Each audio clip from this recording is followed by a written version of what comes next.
Today on Monkey Life, worrying developments as the vets try to find out what's wrong with elderly chimp Kalu. For her medical issues to catch up with her now would just be devastating. The end of The Odd Couple. Patas monkey Meera mourns the loss of long-term companion George the lemur. We're just making sure that we keep a really close eye on her, making sure we give her extra things to do, just so again she's not just focusing on the fact that George isn't here. And a new puzzle feeder proves a bit of a headache for Gibbon Delumi.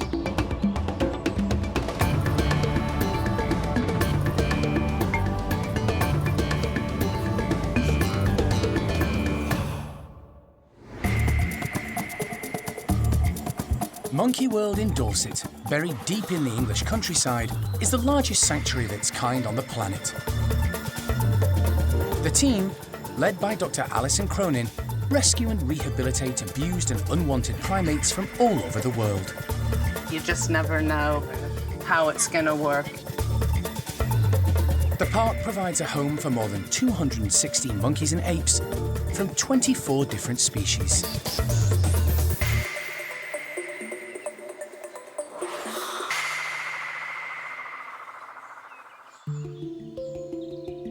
Over the years, Monkey World has dealt with a plethora of physical and mental issues involving many of their primates. Much of it has stemmed from trauma, abuse and neglect in the monkeys' and apes' earlier lives. The primate care staff use their skills and experience to tackle and attempt to solve each individual's problems. But one newly arrived primate has them all but stumped: elderly female chimp Kalu. You know, Kalu's been through so much in her life. It's just sort of, you know, we finally get her here at such a latter stage of her life so that she can put her feet up, hang out with some friends. She loves Brian. She really likes Nari. Ash is okay, and we don't like rotters. That we know. So she's been doing really well, and I'm just so pleased that we gave her the opportunity. And for her medical issues to catch up with her now would just be devastating. It's just so sad, but you know, we have to stay focused on the ball and it's not about me, my feelings, any of our feelings. We have to stay focused and do the right thing for Kalu. And right now, that means finding out what is happening inside of her to make her so apathetic. Kalu! Hey, you! Good girl! It was apparent from the day she arrived at the park 6 months ago that Kalu wasn't fit. Health checks in South Africa and subsequently at the park revealed she has type 2 diabetes. Hi. Oh, this is good. She didn't respond well to oral medication, so the team changed tack and began to give her insulin injections instead. Good girl. Well done, Kalu. However, in the past few weeks, Kalu has started to lose more weight. She's eating less and less and has become listless and lethargic. Diabetes. Alison is worried and has called in wildlife vet John Lewis to take another look. She's just so finicky and fussy. She's really hit and miss. Today she'll eat something and then tomorrow she won't. The bit I can't deal with is between her ears. It's an extremely serious situation. The team must manage Kalu's diabetes. She needs both insulin and diet management, a big problem if she refuses to eat.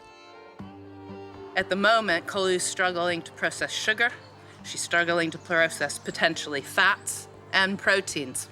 Doesn't leave a whole lot else to keep a person going.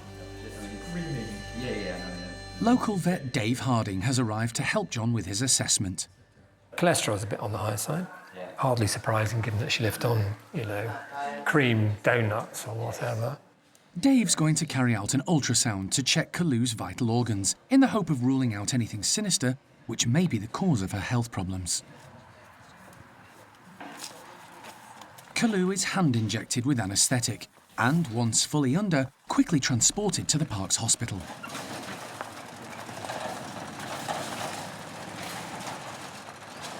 Chuck her on the scale quick.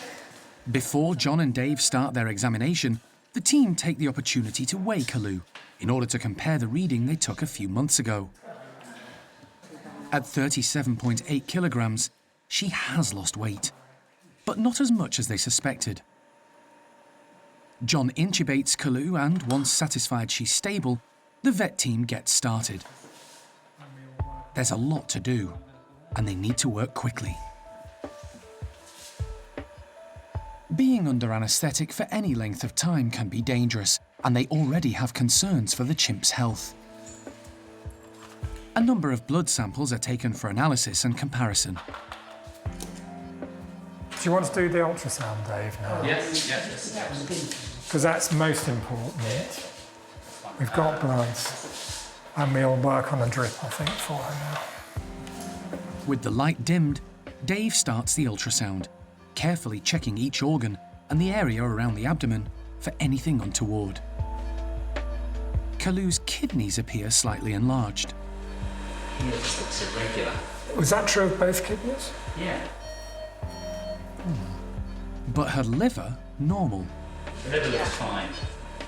Dave moves on to Kalu's stomach.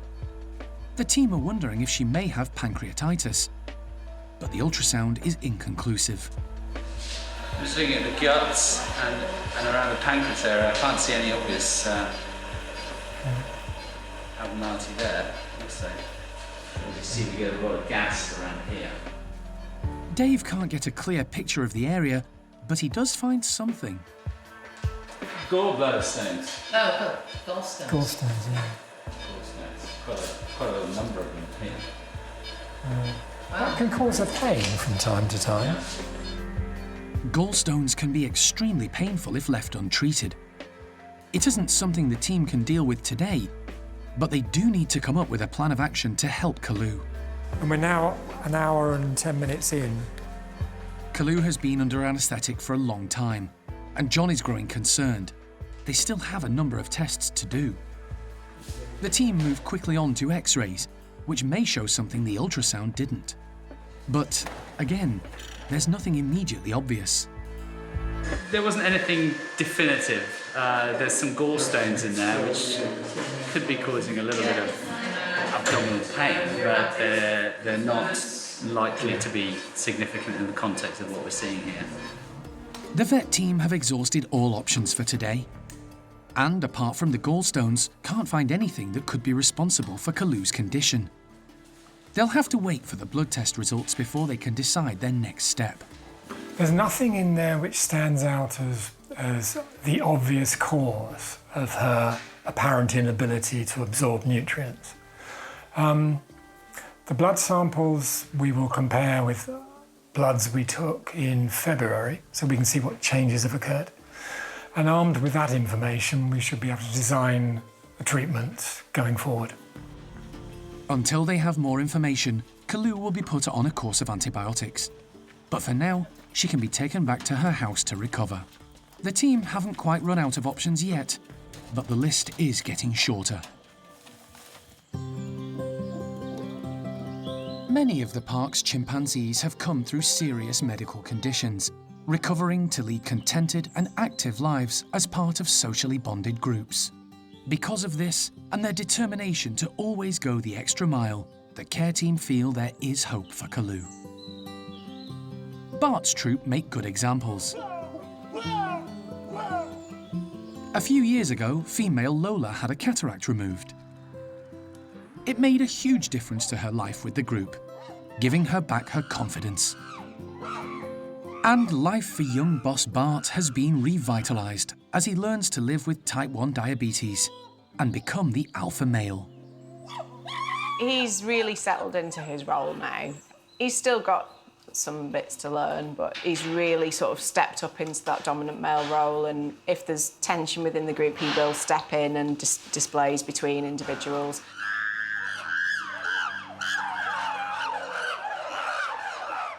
Sometimes the wrong person bears the brunt of his display, but for such a young lad, considering everything he's been through with his diabetes and losing his mum, and you know, he's doing a good job.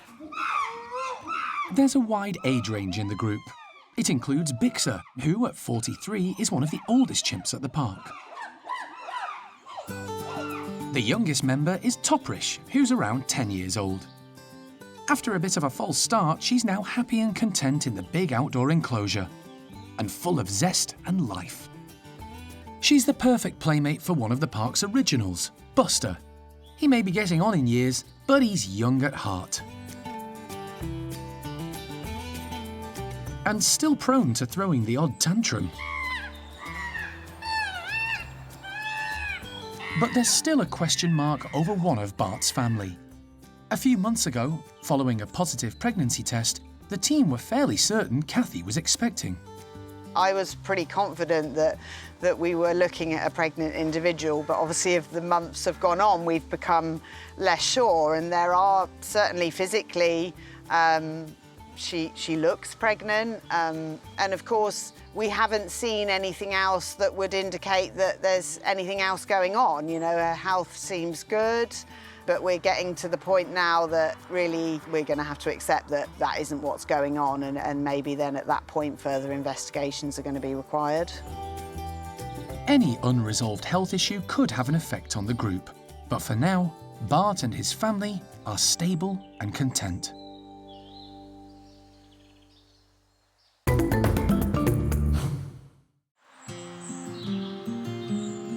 One of the park's elderly residents is in need of some extra love and attention.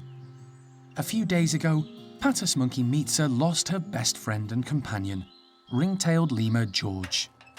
Since then, she's been off her food, and the team are trying to keep her busy with plenty of enrichment.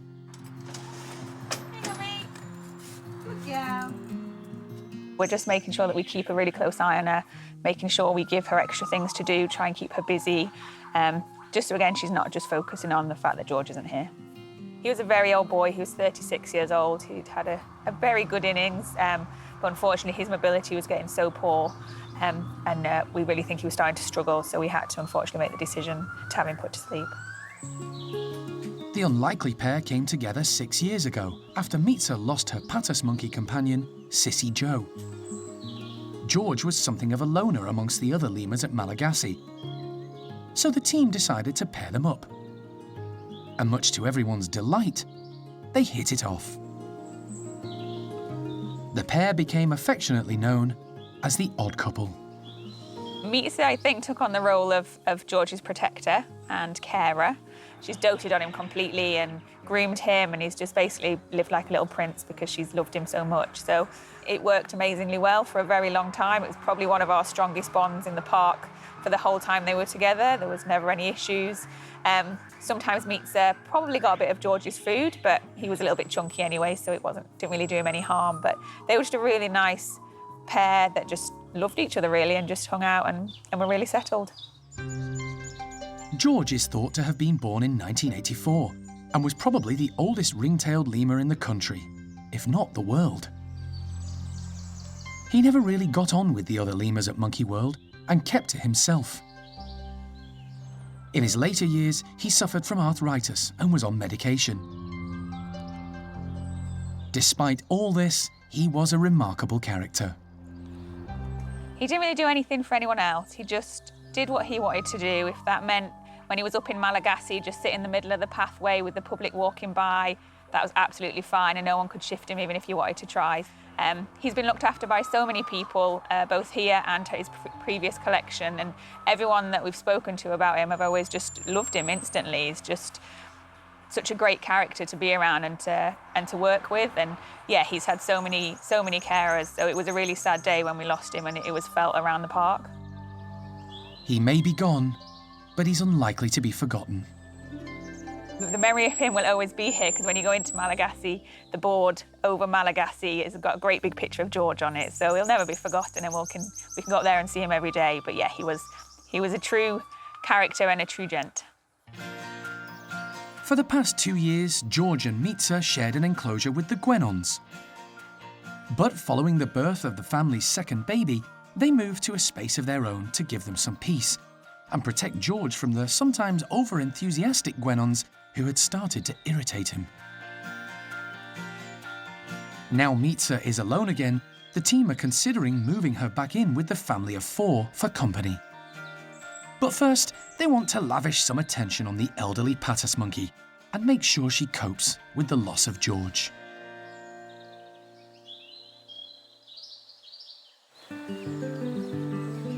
At the Gibbon complex, one of the park's newest partnerships, Muller's Gibbons Nini and Delumi, are about to be given a puzzle to solve.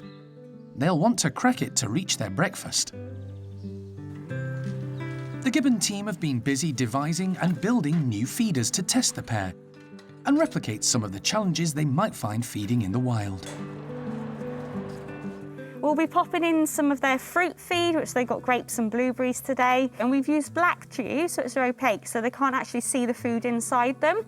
And then we put some hose on the bottom, so they can't easily access it. So they actually do have to move the tubes around to be able to drop the food out.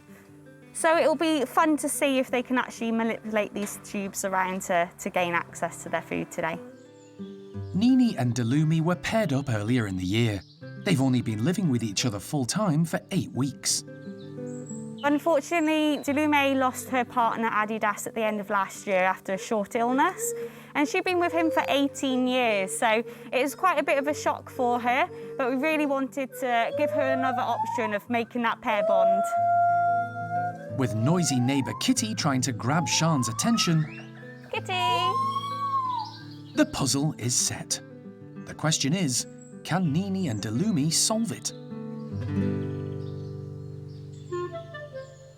The two gibbons are let into the enclosure. Female gibbons are usually more dominant, and Delumi is no exception. She's first to tackle the new feeder. She immediately spots the fruit at the bottom of the tube. But the puzzle gets the better of her. A little more finesse is needed. Nini is a feisty character. He's lived with other gibbons in the past, but the partnerships weren't successful. He's missing his lower left arm, possibly as a result of an injury when he was stolen from the forest for the illegal wildlife trade as a youngster.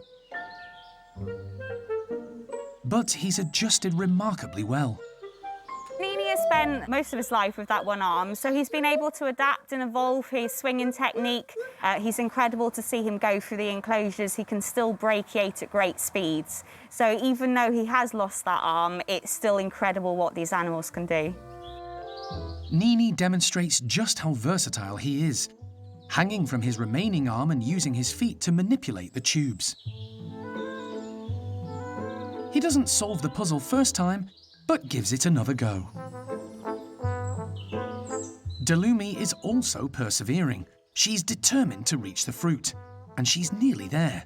She tips the tube far enough, but isn't quick enough to grab the prized fruit before it falls to the ground. It takes her a few seconds to realise what's happened. Then she heads down to gather her breakfast. Arboreal gibbons prefer to stay in the safety of the treetops, and she hangs from the fence rather than setting foot on the ground. As the morning progresses, both Nini and Delumi make repeated attempts to reach the fruit. It's early days in their pairing, but the team hope they may one day sing together and signal a new and hopefully lasting bond.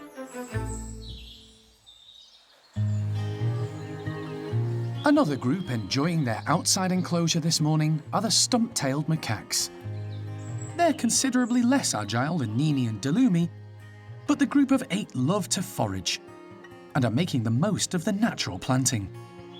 They particularly enjoy their outside space during the warmer months, when there are lots of fresh leaves and branches for them to browse. These stumpies aren't the most acrobatic of primates. Some have serious mobility issues. But the enclosure is designed with this in mind and has plenty to keep them busy. Which is a good thing, as they can be a grouchy lot. They're just a bunch of sort of grumpy old men and ladies living here. They don't really like anyone or anything. You give them something nice and they'll grab it, take it away from you, or then they might turn around and just give you a look or a swipe. They're not very subtle. There's not a lot of dignity involved in stumpies. There's a lot of pushing, shoving, grabbing, pulling, grunting. But that's part of their charm. I think that's how everyone who sort of sees them and works with them loves the stumpies. The leader of this group of ugly monkeys, as they've become affectionately known, is Sam. He's 33 years old which is quite an age for a captive Stumpy, particularly given his past as a laboratory animal.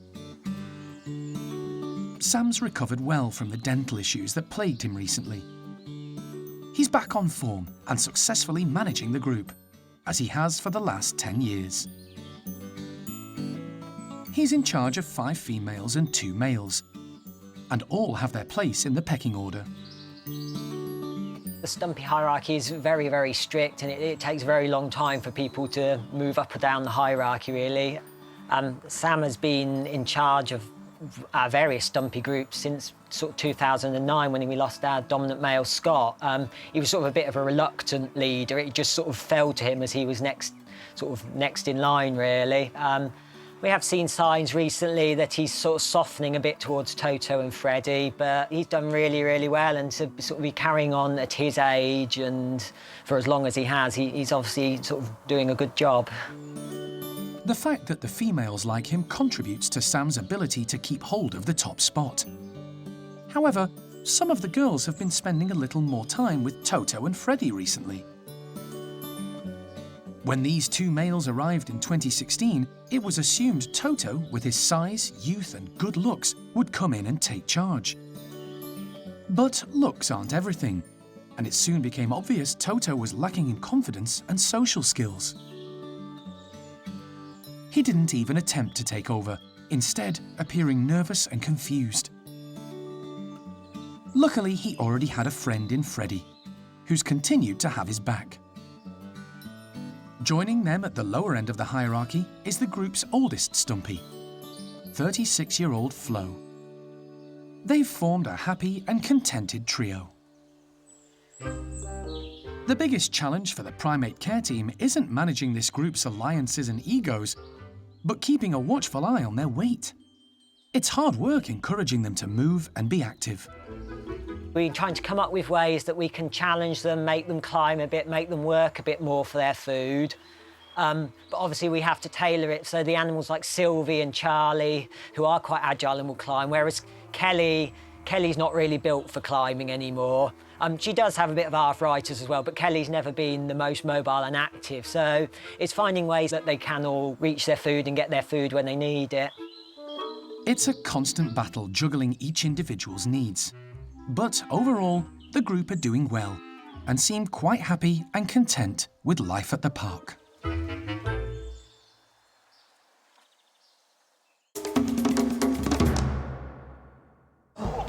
Next time on Monkey Life. Concern grows for the health of elderly chimp Kalu, as Jeremy offers comfort and TLC. Tell you what, that might be nice. It's nutritious soup.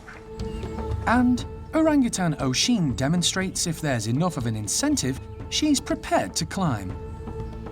As long as she can make a rapid return to ground level with a tasty hoard.